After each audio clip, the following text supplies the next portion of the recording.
Shikues të nderuar, mirëmbrëma.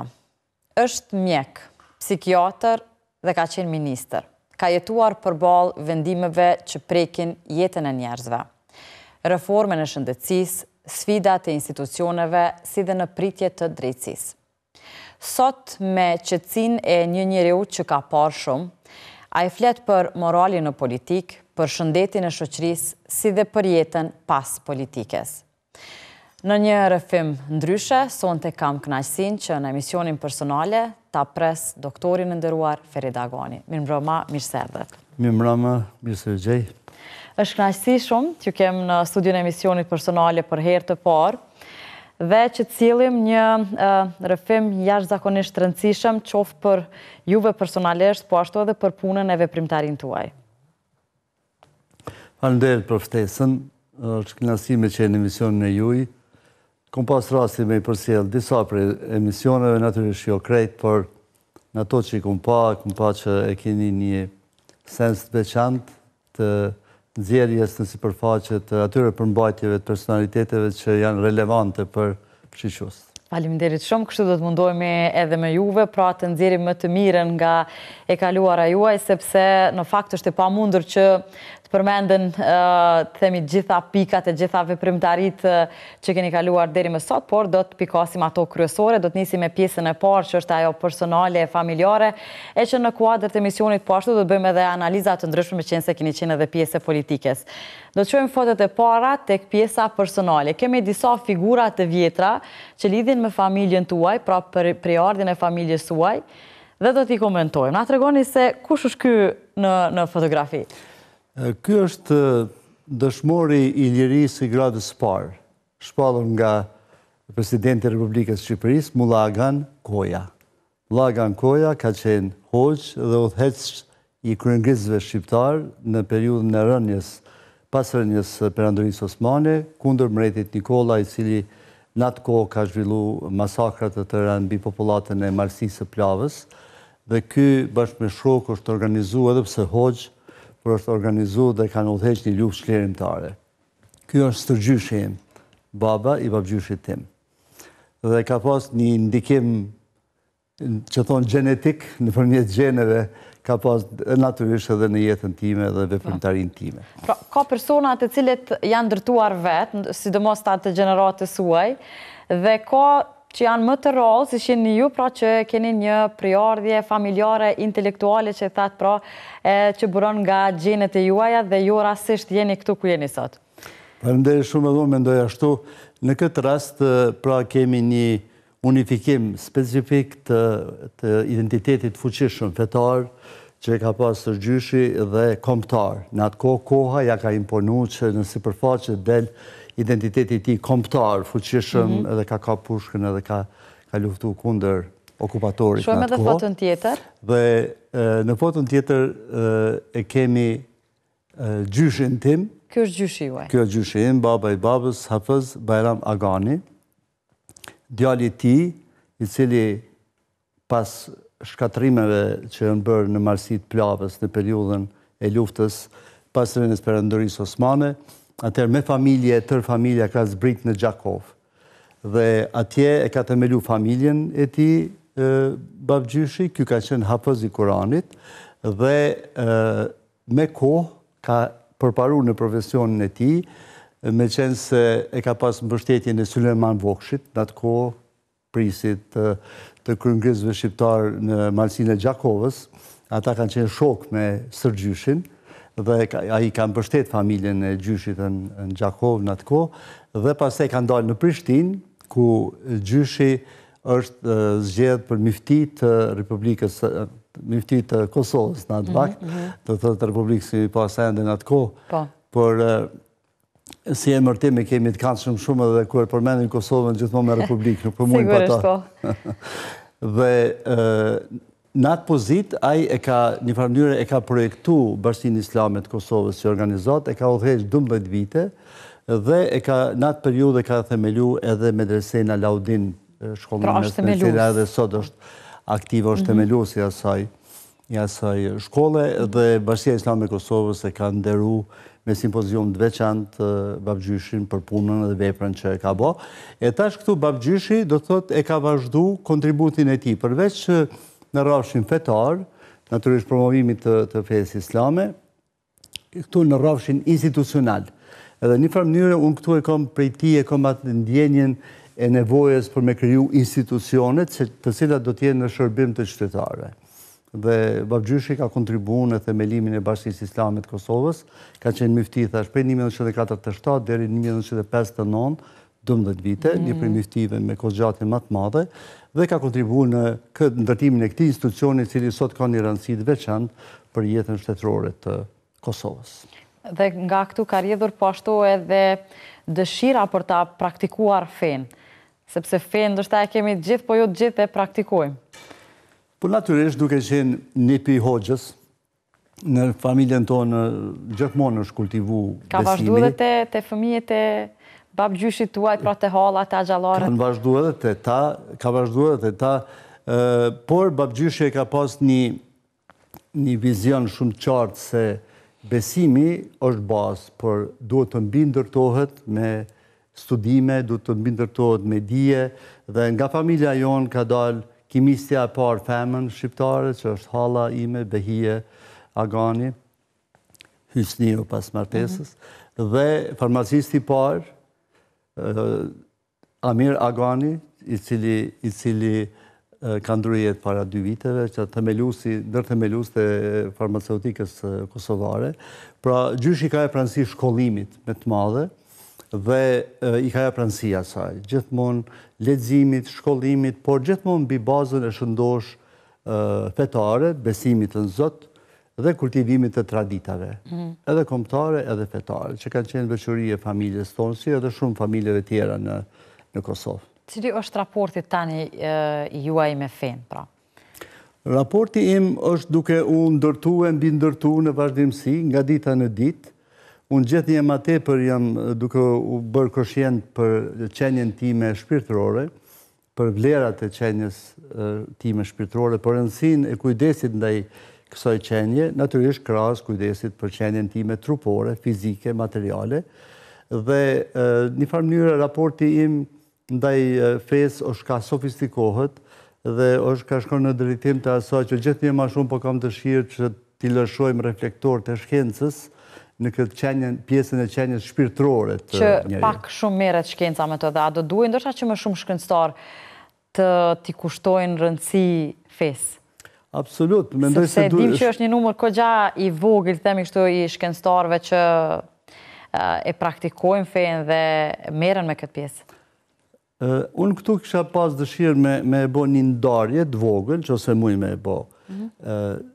Çështja e besimit fetar, çështja e identitetit fetar, është çështje personale e njeriut. Njeriu e ka përsaktimin e tij fetar në bazë bindjeve që i ka kriju ose cilat i ka trashëgu, po me rëndësi është që është një çështje identitetit individual të njeriut. Kur në pyetje shpirti, jemi të folë për një kategori universale e cila është unifikuese për gjithë njerëzimin. Pra çdo njeri ka shpirt. Dhe nëse e shihni për shembull një studim që është bërë me fituesit e çmimit Nobel, pra që janë shkencëtarët më të mëdhej të kohës në shekullin e fundit. 99% e tyre janë deklaruar se e besojnë Zotin, e besojnë shpirtin. Pra, qenien e tyre shpirtërore. Dhe duke qenë kështu, atëherë unë si njeri i cili është marrë me njerëz, është marrë me njerëz të cilët kanë probleme të ndryshme shëndetësore, në rastin tim psikiatrike, atëherë gjithmonë më ka interesu ky dimension i veçantë shpirtëror i njeriut dhe kam dashur që t'i kushtoj vëmendje në mënyrë më të sofistikuar, në mënyrë më shkencore, me një metodologji shkencore. A ka metodologji shkencore që merret me shpirtin? Nuk ka të formuar, të dizajnuar, ka përpjekje, por kjo nuk do me thonë që nuk duhet ndërprej angazhimit.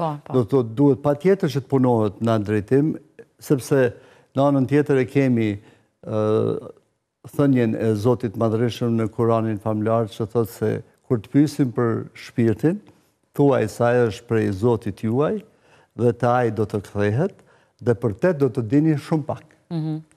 Do thot, na kena me dit pak për shpirtin, por kjo nuk do me thonë që ato pak nuk duhet me provu me kuptu. Me kuptu. Po, do të flasim më vonë prapë për shkencën, por po lidhe me kështu kohë pas kohë. Tani do të shohim fotografi të tjera te kjo pjesa e parë, është një fotografi e vjetër, besoj jeni me prindrit tu.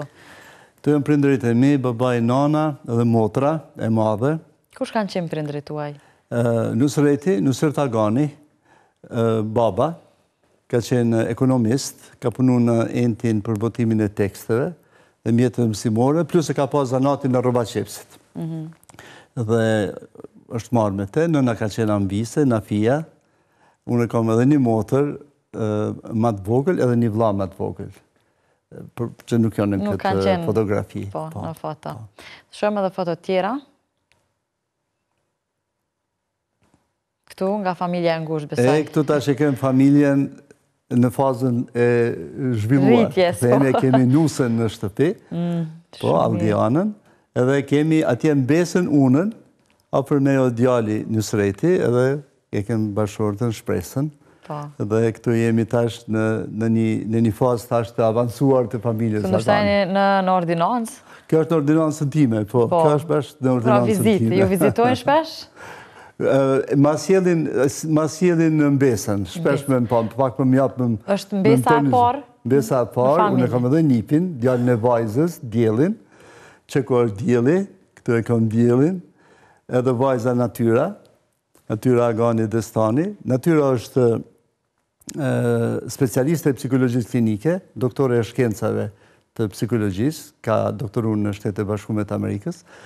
Nusreti është djali, është mjek, është psikiatër, ka kry specializimin e psikiatrisë për klasin time të madhe, e bartë emrin e babait tim, Nusreti. Punoni bashkë, me qenë se pas këtë fillu me punu bashkë, që pak më shumë se 6 muaj kemi fillu të punojnë bashkë në ambulancë. Përndryshe Nusreti ka kry fakultetin e mjekësisë në Stamboll, në Universitetin e Stambollit, Gjera Pasha, një universitet me renome ndërkombëtare, me sukses të plotë, dhe tash po bëhet gati për rrugtimin shkencor. Dy fëmijë keni ju? Dy fëmijë, dhe djeli edhe una, pra mbesa edhe nipi. Me jetë gjatë. Dhe të shojmë edhe foton tjetër, këtu jeni me bashkëshortën. Këtu jeni me bashkëshortën Shpresën, përndryshe ginekologe dhe obstetre në klinikën ginekologjike obstetrike të Prishtinës, paraprakisht ginekologe e ambulancës Nën Tereza në Prishtinë, shumë vjeçare. Dhe Shpresa është me frymën e saj endërinore, na mundojmë me majtat, frymën sportive dhe nga fitore janë fitore, me jesë për para. Pra gjithë familja nuk jeni shkputur kështu nga kodi gjenetik i të qenit mjek? E kemi rujt atë orientim. Pra, unë si mjek, bashkëshortja ime, djali, vajza në lamine psikologjisë klinike, pra ju kemi përkushtu, kemi studiu këtë problematikë dhe jemi mundu me e kriju një temel të mirë për gjeneratët e ashme që për na vinë, për nipat, për mbesat që të vazhdojnë këtë tradit dhe që shoqëria jonë të ketë gjithë një ma shumë profesionistë të cilët e kanë kultivu profesionin në për gjenerata, sepse ajo është një garancion një kvalitetit. Sigurisht. Do të shohim edhe fotot të tjera tek kjo pjesë. Kjo një foto shumë e dashur për mu. Dita kur e kam mbrojt disertacion e doktoraturës, bashkëshortja Shpresa, afër saj është profesor mentor Petrela, i cili ka qenë udhëheqës shkencor i saj dhe kolegët nga Universiteti i Tiranës, në majtë e kemë djallë, atje Natyra është me njerë mrapa Shpresës, dhe ka qenë një ditë e madhe. Për ne si familje, për Shpresën natyrisht, e ka konkretizu një punë 10 vjeçare shkencore në lëmin e ndërlidhjes ndërmjet ankesave dhe komplikimeve të lindjes dhe gjendjes psikologjike të shtatzanës, konkretisht ankthit dhe stresit, korelacioni. E pas këtë ndërthurur, ndoshta edhe e keni ndihmuar edhe unë këtë pjesën e psikologjisë. Me konsulencë të vazhdueshme nga ana psikiatrike, edhe natyra. Ka dalë një punim shumë i bukur. Shumë mirë, pra kur në familje mbretëron një atmosferë të tillë ku flitet për shkencën dhe pastaj do të kthehen edhe gjërat sigurisht në pozitive, do të shohim edhe fotografi të tjera nga kjo pjesë. E njëjta ditë me djalin dhe vajzën, me natyrën dhe në Shqipra që sretin. keni lidhjet shumë të afërta me Jemi mundu me japë maksimumin edhe pse posa që është unë për fat keq për shkak të angazhimeve shumë të mandej jo vetëm profesionin tim si mjek, po edhe lami tjera në politik, në akademi, mësimdhënie dhe angazhime tjera nuk kom pas shumë kohë me ju kushtu dhe e ndi veten një qik fajtor në këtë aspekt, por ju mundu maksimumin e ka kompenzuat pjesë shpresa. Me ta, kështu që mi mundu me i pasë Por edhe ju në format të ndryshme keni kontribuar. Po, sigurisht. Shohim fotot e tjera. Këtu jeni si student, protestat pra. Jo, këtu jam mjek. A mjek? Unë jam këtu mjek specialist. Pas i keni përfundu pra. Vitin 1998, po unë kom fakultetin e mjekësisë kom kryer në vitin 1984. Edhe kom qenë student i mirë, kom qenë student i shkëlqyeshëm i asaj kohe. Mande specializimin e kom marrë në 87-ën, 91-ën kom specializuar në Zagreb, në Universitetin e Zagrebit.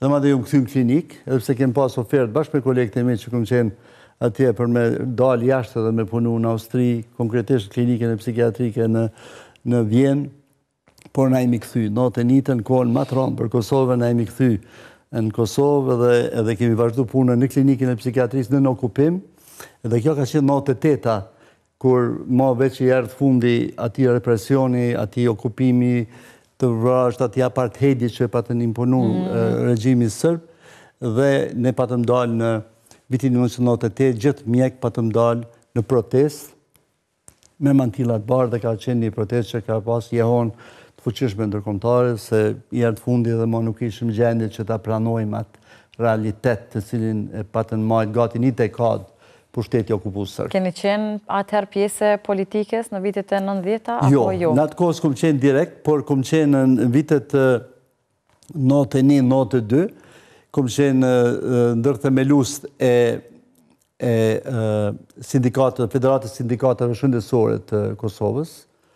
Pastaj në Fakultetin e Mjekësisë kom qenë në udhëheqësinë e konferencës aksionale në atë kohë quhej, të rinisë së Fakultetit Mjekësisë, pra ato gjurmë të para të një dëshire për angazhim shoqëror kanë ekzistuar qysh atëherë.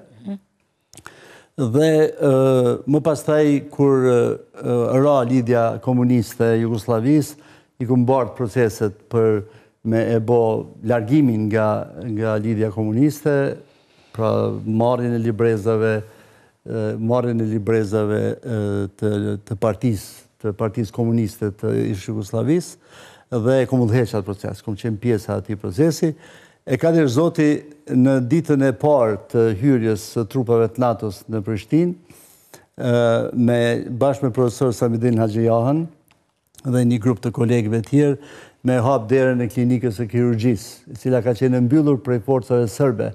Jemi të folë për 12 qershor të vitit 1999. Ju keni qenë gjatë luftës në Prishtinë? Unë kom qenë gjatë luftës në Prishtinë deri me 18 prill, vetëm në banesë, nuk u pata largu me familje, tu ma shpresë që po angazhona në rezistencë. Në rezistencën ushtarake, nuk ma merë kemendja që mund të lëshoj Kosovën në kohën kër ajo hyke në luftë.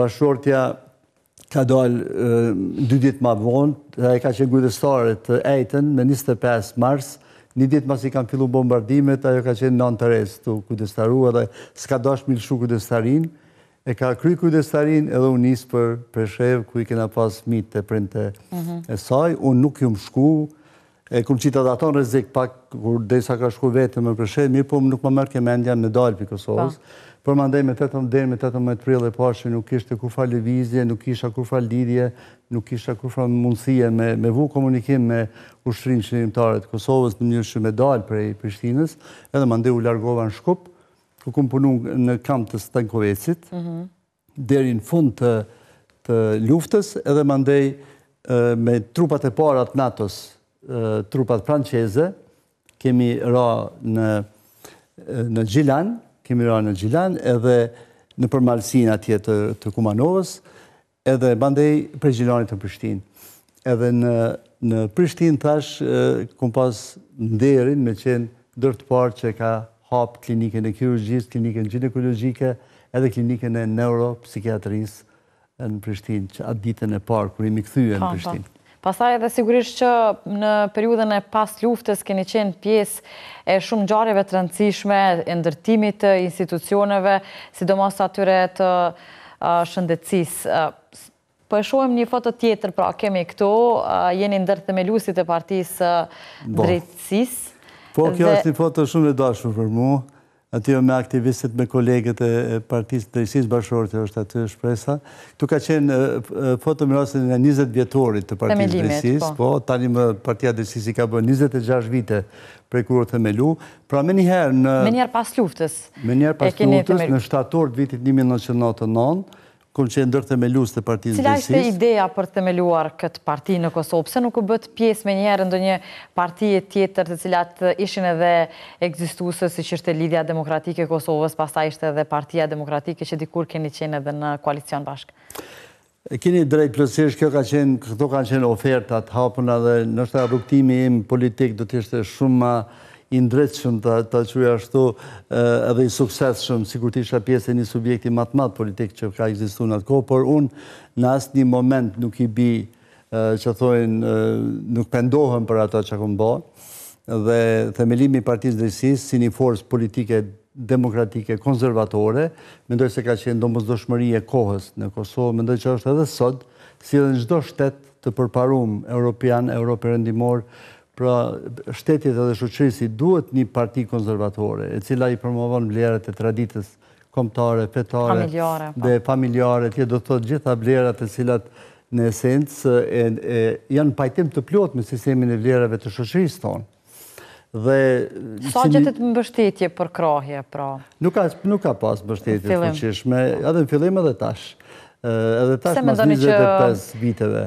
Ende nuk është i gatshëm që qytetarët tonë të votojnë një parti konservatore, apo në çfarë forme ndoshta më tepër janë të koncentruar votuesit në Kosovë?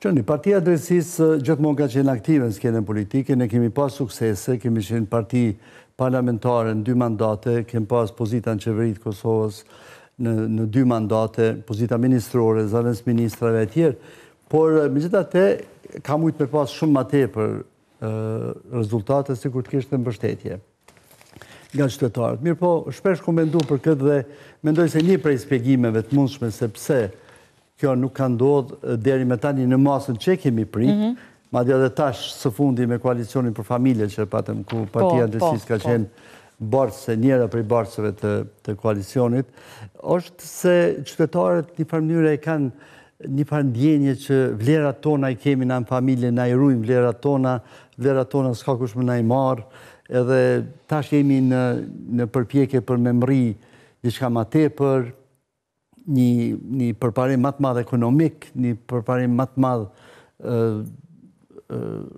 arsimor, përparim më të madh në fushat e ndryshme, në shëndetësi, në lami të tjera të shoqërore, e jo atë shumë të jepet rëndësi sistemit të vlerave tradicionale, konservatore, cilat një farë mënyre nga një pjesë e elektoratit të janë kuptuar edhe si të vjetruara, si primitive, si jo të kohës, e tjere, e tjere. Që ka qenë gabim, natyrisht, edhe që jemi dëshmitar çdo ditë më tepër se ju ka qenë gabim i madh. Edhe një prej mungesave më të mëdha të skenës politike të vendit. Në këtë moment është mungesa e një subjekti të fuqishëm konservator në skenën politike. Edhe realiteti politik që u kriju, ku kemi vetëm parti politike cilat shumica janë liberale, janë të qëjmë popullore, pra jo tradicionale konservatore. A janë marë votat, sepse shpesher është thëmë pra që votat e Partisë Drejtësisë janë marë në emër të fesë? A i ka qenë një keq ndërpretim i plot nga ana e dashakeqëve të Partisë Drejtësisë që kanë dashur me etiketu, edhe të cilët në korrez të një bindje laike ose ateiste janë mundu me anatemu Partinë e Drejtësisë, e cila asnjëherë nuk ka pas asnjë problem në atë aspekt, kur s'kem pas vlerësime zyrtare se kjo parti është parti me identitet fetar, që nuk ka të bëjë fare me atë, një parti normale, konservatore, sikur CDU-ja në Gjermani, që ka madje edhe emërtimin fetar në emërtim, pra Unioni Demokristian Gjerman, pra nuk ka të keqë në atë asgjë. Edhe Partia Drejtësisë nuk ka qenë parti fetare. Partia Drejtësisë ka qenë parti edhe është parti e cila mbështetet në vlerat e mirëfillta konservatore, i vlerat e traditës kombëtare, fetare të popullit të Kosovës. Është një parti me orientim pro-perëndimor, është me orientim të qartë pro-perëndimor, dhe është një parti e cila në këtë rrugtim dëshiron që integrimet euroatlantike të ndodhin mbi themelin e identitetit ton, si individual ashtu dhe kolektiv shoqëror. Pra identitetit kombëtar, identitetit fetar, pra të jemi vehtja në bashkinë europiane dhe në bashkinë e kombeve të botës. Si është sot Partia e Drejtësisë? Keni ndonjë iniciativë të re? Partia e Drejtësisë është në përpjekje këto ditë, në këto muaj, që të në një farë mënyrë të unifikojë skenën politike konservatore të vendit. Prej Partisë Drejtësisë për shkaqe të ndryshme politike janë ndarë 7 parti tjera të regjistruara në KQZ. Pra kemi qenë një lloj shkolle politike, për cilës janë ndarë shumë subjekte politike. Pse ashtu, pse ndodhi kjo? Por në radhë parë mendoj se nga dëshpërimi të cilin e kanë përjetu individet brenda Partisë Drejtësisë, brenda subjektit ton, me rezultatet e zgjedhjeve parlamentare, posaçërisht, se ne kemi pas edhe përfaqësime në nivel komunal, në asambletë komunale, po në zgjedhjet parlamentare rezultati ka qenë më i pritur dhe mandej prej pakënaqësisë me ato rezultate atë dëshira që të krijohet diçka e re. Ndoshta me një format të ri do të kemi më shumë sukses. Por ajo pa që nuk është sakt. Edhe çdo parë zgjedhje, subjektet që janë largu nga Partia e Drejtësisë kanë pas ramje edhe nuk kanë pas promovim të vlerave të tyre politike dhe ne tash jemi në një situatë ku jemi të mundu që me bën një lloj unifikimi të këtyre vlerave politike, se ne konsiderojmë vlera, pa marrë parasysh ato janë largu nga Partia e Drejtësisë, në një farë mënyrë kanë dobësu partinë e tjerë, ka hapësirë për hatërmbetje plot, por nuk jemi të motivuar me ato emocione negative. Jemi të interesuar që të unifikojmë, bashkojmë sa është e mundur më tepër, dhe tani është bërë edhe publike dhe në mënyrë publike është shpall synimi që të kemi një subjekt tri politik, që do të quhet Forca e Re Kombëtare, me cilin Partia e Drejtësisë do të shkrihet me krejt potencialin e saj politik që e ka edhe me bagazhin e saj politik që e ka ndërtuar. Kush do të jenë pjesë e kësaj partie? Do të jetë Partia e Drejtësisë, do të jetë grupi intelektualëve.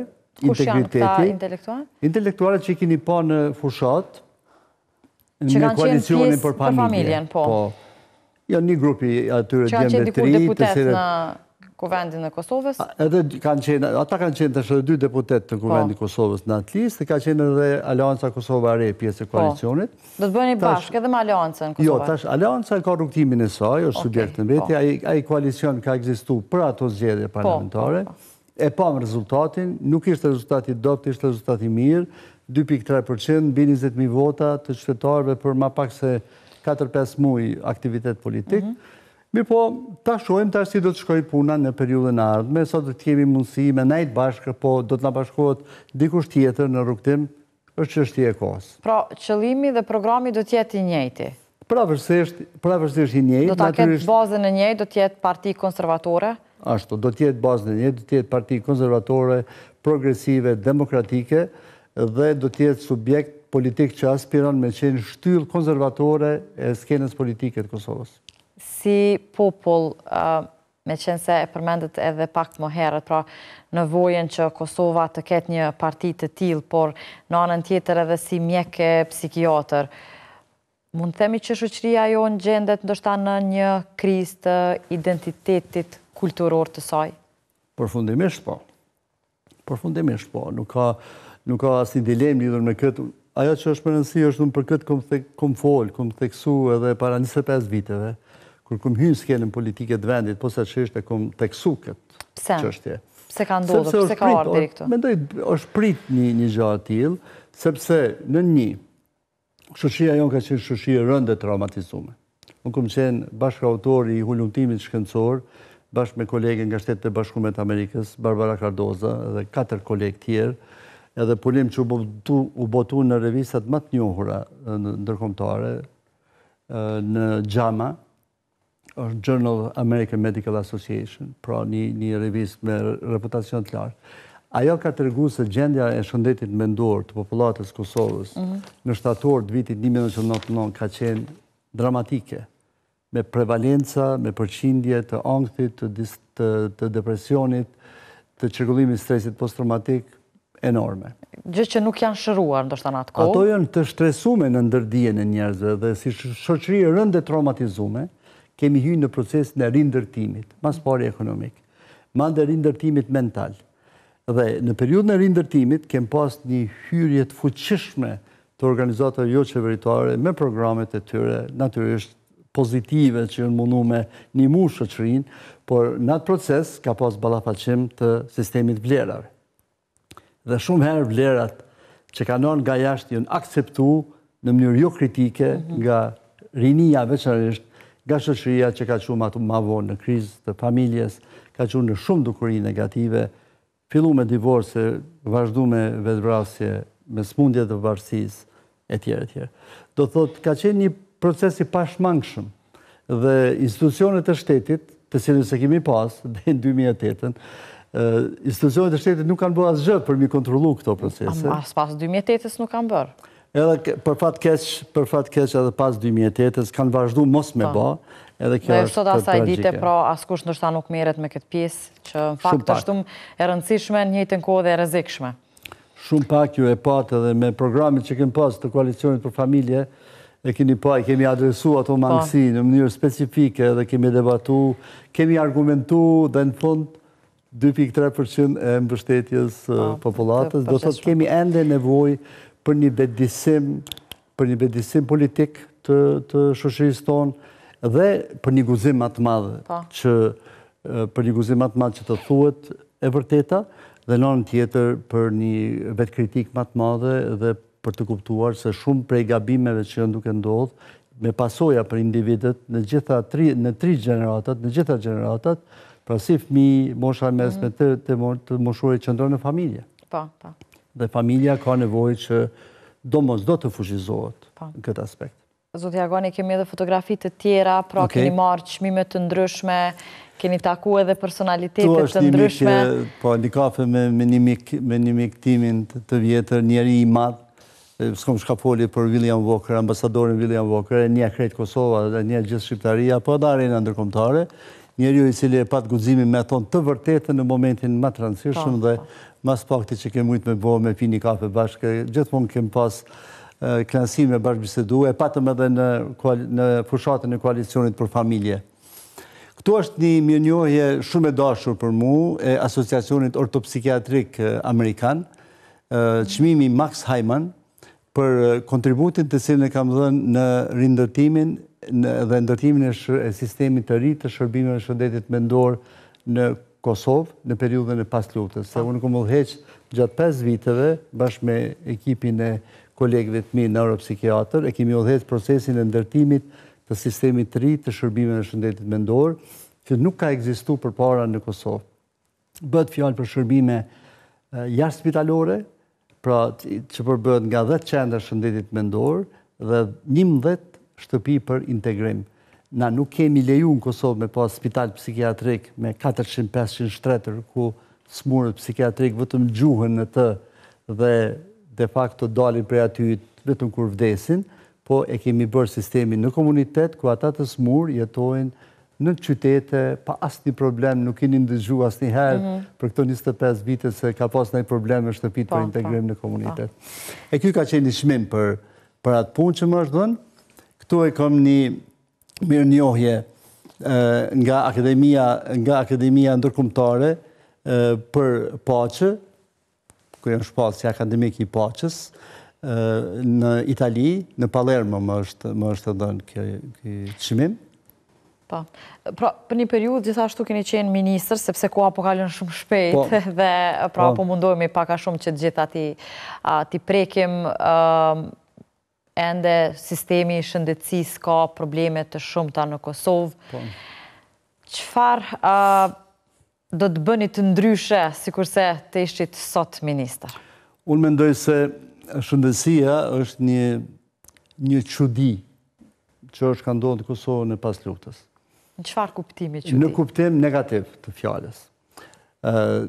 Në vitin 2000, gjatë viteve 2012, 13, 14, sa kom qenë ministri i shëndetësisë, prej 2011 dhe 2014, kom punu shumë në reformën e sistemit shëndetësor dhe në atë drejtim kom qenë mbështetur nga Banka Botërore dhe Fondi Monetar Ndërkombëtar. Çfarë ndodhi? Kom qenë mbështetur edhe nga institucionet shkencore në Shtetet e Bashkuara të Amerikës, nga Universiteti i Dartmouthit, nga Universiteti i Illinois në Chicago e tjerë. E dizajnum reformën, e transformum në ligje. E miratum ligjin për shëndetësi, e miratum ligjin për sigurime shëndetësore, miratum ligjet për odat e profesionistëve shëndetësor, edhe disa ligje tjera sistemore, për ndalimin e përdorimit duhanit në vende publike e tjere. Por, çka ndodhi? Në vitin 2015, pra në fillim të mandatit tjetër që unë duhet ta kisha si ministër, mu mundru pozita. Dhe unë nga Ministri i Shëndetësisë u detyrova me dalë Ministri i Mjedisit, Planifikimit Hapësinor për shkaqe politike të qeverisë së asaj kohe. Ku qëndron ndoshta të themi ashtu çelësi i zgjedhjes së problemeve në sistemin e shëndetësisë në Kosovë? Zbatimin e ligjeve në fuqi. Pra është vetëm tek mos zbatimi i ligjeve. Absolut. Ligjet ekzistojnë, vetëm duhet të zbatohen. A ka infrastrukturë të mjaftueshme për mos zbatuar? Absolut, infrastruktura krijohet. Është dashur mu kriju për këto tani më 10 vite, 11 vite, është dashur mu kriju infrastrukturë. Ato kur e thash çudi, është se nuk do të kishte, shikoni, vend në Europë, jemi bindur, shtet në Evropë, në cilin qytetarët të cilët nuk kanë sigurime shëndetësore, si te na, që e kanë ligjin në fuqi prej vitit 2014, nuk qohen me protestu njëherë kundër dhe me kërku zbatimin e ligjit. Ligji për sigurime shëndetësore, sot është në fuqi që e kom miratuar në kohën time, e kom hartu dhe kem sponsorizu, e kemi kalu në kuvend që 11 vite është në fuqi, nuk zbatohet, as nuk ndrohet. Kjo është çudia. Do të shohim pjesën e fundit, sepse kemi arritur tek liderët politikë në Kosovë, kemi përzgjedhur disa prej tyre që sonte t'i komentoni. Hashim Thaçi. Hashim Thaçi është përfundimisht njëri prej politikanëve me rëndësi më të madhe në historinë e re të Kosovës, njeriu i cili ka arritur që të ndërlidh idealet e tij çlirimtare, aktivitetin çlirimtar në Ushtrinë Çlirimtare të Kosovës me përpjekje shtetëndërtuese. Unë kom qenë ministër në qeverinë e tij, ministër i shëndetësisë, dhe në atë kohë kem pas përvojë shumë pozitive, me mbështetjen e tij është bërë ajo reformë e sistemit shëndetësor, e cila u ndërprej në vitin 2015. Pra unë mendoj se ky do të njihet në histori si njeri i cili ka ditë me marrë vendime të rëndësishme në kohë të rënda dhe t'i merr shpejt ato vendime pa i zhagitur. Siç po e shohim që po ndodh në vitet e fundit në arenën tonë kosovare, po mungon vendosmëria politike, e cila është rezultat vetëm i mungesës së vizionit politik dhe gatishmërisë së bashkëpunimit dhe koordinimit të subjekteve politike. Ky ka pas ato aftësi. Kalim tek fatu tjetër, është Isa Mustafa. Profesor Isa, kom pas fat me qenë edhe ministër edhe në qeverinë e tij, ndose më shkurt, dhe kam respekt veçantë si njeri akademik i cili ka hyrë në politikë, jap kontributin e tij maksimal dhe vlerat e tij akademike i ka shkrirë edhe në fushën politike. Pra një politikan i cili ka qenë urlidhse ndërmjet sistemit, i cili ka jetuar edhe mbi cilin ka funksionuar Kosova në vitet e 70-ta dhe deri në rënimin e autonomisë Kosovës në atë kohë, pra një njeri i qetë i cili ka ditë që në mënyrë të urtë t'ju qaset problemeve të provon me gjetë zgjidhjet më racionale në situatat e caktuara dhe mendoj se ja ka arritur.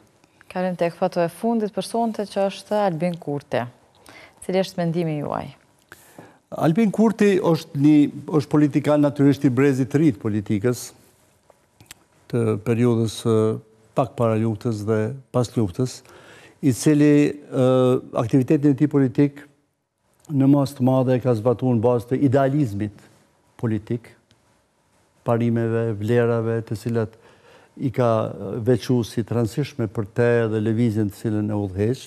Dhe natyrisht se në këtë aktivitet ka pas suksese shumë, do të thotë ka arritur me organizu një lëvizje politike e cila sot është partia më e madhe politike në vend dhe kjo duhet si kryeministër si e vlerësoni punën e tij? Unë mendoj se idealistave në politikë, që idealizmi politik është i domosdoshëm, se pa të edhe nuk ka energji dhe nuk ka përparim, por duhet urtia dhe përvoja. Do të mendoj se Albinit i duhet edhe urtia. Në çfarë kuptimi urtia?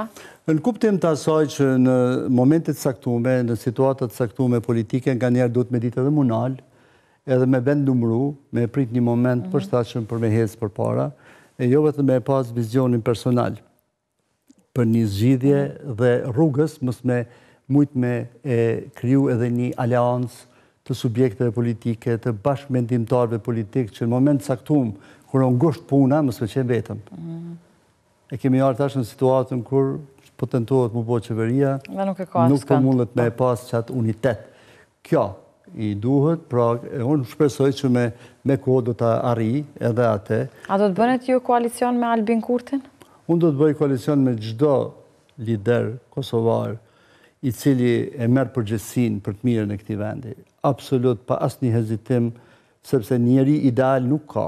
Unë e di edhe nga profesioni im, askush nuk ka ideal dhe njeriu duhet gjithmonë me i ditë ato vlerat e veta, me pas vetbesim, me vlerësu veten, por njëkohësisht edhe me kuptu edhe ato mungesa që i ka, si individuale, por edhe në aspektin institucional politik, në mënyrë që të punon si ekip, jo si individ. Faleminderit shumë për kohën që keni gjetur, të jeni pjesë e misionit personale, e di që janë lënë shumë gjëra pa thënë, por ndoshta do kemi mundësinë të bëjmë edhe një pjesë të dytë e misionit edhe të sjellim edhe refimin, pjesën tjetër të refimit. Me kënaqësi më të madhe, krenare, faleminderit. Punë të mbarë, suksesa. Paqe, suksesa. Miq të dashur, kaq sa i përket edhe këtij misioni, ne do të takohemi javën tjetër me një tjetër personalitet. Deri atëherë natën e mirë dhe mirëmbëjtje.